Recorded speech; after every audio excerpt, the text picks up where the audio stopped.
Hello. In this video, I will show you how to quickly import or insert AutoCAD file into a Revit project.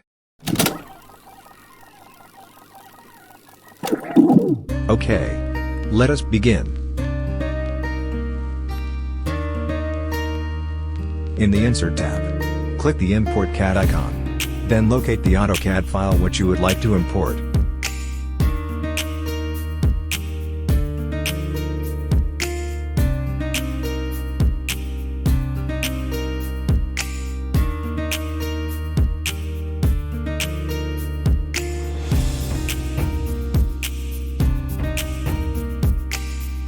Add check in the current view only. In this way, the file you inserted will be seen in the current view only. If you would like to see it in all views, uncheck this item. It is better to set the layers and levels into visible only. In this way, all the hidden layers in AutoCAD will not appear. Only the visible ones shall be shown. Then click Open.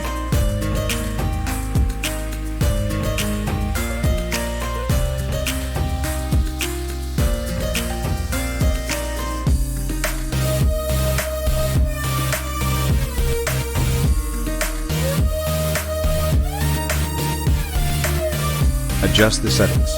First, unpin the AutoCAD file, so you can adjust the positions. Then, open the Visibility Graphics. Go to the Imported Categories. Click the Expand button. Then click the All button. To highlight all the layers, click any layers, lines, properties. Adjust the color. I like to use color red.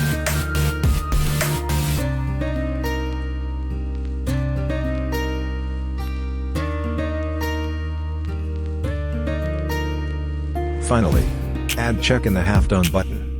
In this way, the visibility level of all the lines will be lesser. It acts as a transparency level. This is better, to easily see our model objects when tracing.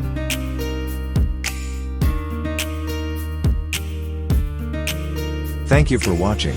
I hope to see you in my other videos.